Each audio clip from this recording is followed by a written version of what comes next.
अस्सलामु अलैकुम व रहमतुल्लाहि व बरकातुहू। अल्हम्दुलिल्लाहि व कफ़ा व सलामुन अला इबादिहि अल्लज़ीना इस्तफ़ा अम्मा बअद फ़अऊज़ु बिल्लाहि मिनश शैतानिर रजीम बिस्मिल्लाहिर रहमानिर रहीम। फ़ी जन्नातिन यतसाअलूना अनिल मुजरिमीन मा सलककुम फ़ी सक़र क़ालू लम नकु मिनल मुसल्लीन वलम नकु नुति'मुल मिस्कीन वकुन्ना नख़ूदु मअल ख़ाइदीन वकुन्ना नुकज़्ज़िबु बियौमिद्दीन हत्ता अतानाल यक़ीन। सदक़ल्लाहुल अलिय्युल अज़ीम। इस्लामी आंदोलन बांग्लादेश 33 नং ওয়ার্ড শাখার আজ মহাসম্মেলন।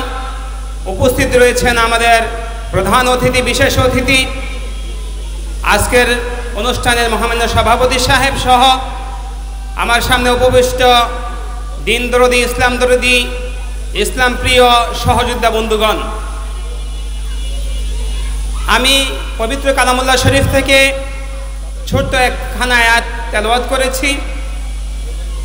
আল্লাহ রাব্বুল আলামিন বলেন, এই আয়াতটি আমরা বোঝার জন্য একটা জিনিস প্রশ্ন করি। আমাদের বাড়ির পাশ থেকে অথবা আমাদের দোকানের পাশ থেকে একটা মানুষকে যখন যৌথ বাহিনীর লোকেরা তার হাতে পায়ে শিকল লাগায় নিয়ে যাইতে থাকে, তখন আমরা সর্বপ্রথম জিজ্ঞেস করি লোকটা কি করেছে। ঠিক যখন জান্নাতীরা জান্নাতের আশেপাশে অবস্থান করবে, কিছু সংখ্যক মানুষকে ফেরেশতারা হাতে পায়ে শিকল লাগায় তাদেরকে হাঁকাইতে হাঁকাইতে জাহান্নামের দিকে নিয়ে যাবে, তখন জান্নাতীরা জিজ্ঞেস করবে ফি জান্নাতি ইয়াতাসাআলুনা আনিল মুজরিমিন। তখন জান্নাতীরা এই মুজরিমদেরকে জিজ্ঞেস করবে মা সালাকাকুম ফি সাকার, ও ভাই তুমি এমন কি অপরাধ করেছ তোমার জন্য সাকার নির্ধারণ হয়েছে, তোমার জন্য জাহান্নাম নির্ধারণ হয়েছে, তোমাকে হাঁকাইতে হাঁকাইতে জাহান্নামের দিকে নিয়ে যাইতেছে ফেরেশতারা, এমন তুমি কি অপরাধ করেছ? তখন সে জাহান্নামীরা উত্তর দিবে ক্বালু লাম নাকু মিনাল মুসাল্লিন, তারা বলবে আমরা দুনিয়াতে নামাজি ছিলাম না। 2 নম্বর বলবে ওয়ালাম নাকু নুতি'মুল মিসকিন, আমরা দুনিয়াতে মিসকিনদেরকে খানা খাওয়াইতাম না, মিসকিনদেরকে খানা খাওয়াইতাম না। দুনিয়াতে আমার অ্যাকাউন্টে আমার মালিকানায় কোটি কোটি টাকা ছিল, অথচ আমার মালিকানায় যে টাকা ছিল, সম্পদ ছিল, ওই সম্পদের ভিতরে গরিবের হক ছিল যাকে যাকাত বলা হয়, আমি যাকাতের মার পরিপূর্ণ আদায় করতাম না। কি করতাম? যখন আমার উপরে লক্ষ লক্ষ টাকা যাকাত আসতো, কোটি কোটি টাকা যাকাত আসতো, আমি মাত্র নামে কয়েকটা শাড়ি আর লুঙ্গি কিনে আমি বিতরণ করতাম। যেই লুঙ্গি আর শাড়ি একবার দেওয়ার পরে আর দ্বিতীয়বার পরা যায় না, এগুলো যাকাতের মাল কখনই আদায় হতে পারে না।